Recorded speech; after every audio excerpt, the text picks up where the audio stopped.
As you mentioned a moment ago, 59 people were wounded and are in the hospital today. Jonathan Vigliotti is at the Royal Manchester Infirmary. Jonathan? And Scott, this is one of 8 hospitals that took in those 59 victims. We're told that 12 people are currently being treated here inside, all of them under the age of 16. She came on for an encore, she sort of blew a kiss to the audience and then walked off, and then the bang happened. Some of the victims brought to this hospital were reportedly paralyzed by shrapnel. Once we exited the door, there was blood across the floor. For the capacity crowd inside Manchester Arena, it was disorderly. Everybody's pushing, everybody's shoving, the shoes being lost, phones being dropped. Girls are crying, and we saw these women being treated by paramedics that had like open wounds on the legs, no shoes. It was just chaos. Karen Ford was inside with her 13-year-old daughter when the bomb went off. She said her husband panicked when he couldn't find them in the aftermath.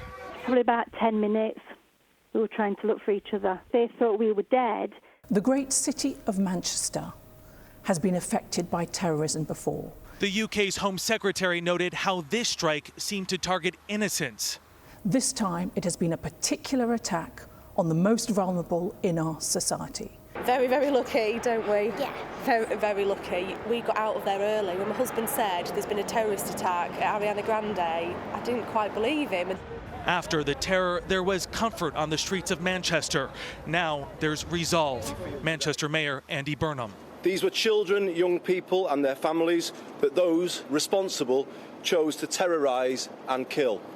This was an evil act. And when the concert came to an end last night, hundreds of balloons were dropped from the ceiling. Some concert goers thought the explosion was part of the celebration. At this point, it's still unclear, Scott, how many people are missing. Jonathan Vigliotti for us this morning. Jonathan, thank you. Well, it's about 3:15 in the afternoon here in Manchester. This is normally a very busy part of the city, but Manchester, to a great degree, is a quiet and somber place today. There's an electronic billboard just half a block away from here that says simply, "Pray for Manchester." Back to you at the Broadcast Center. A lot of people are doing that today. Thank you very much, Scott.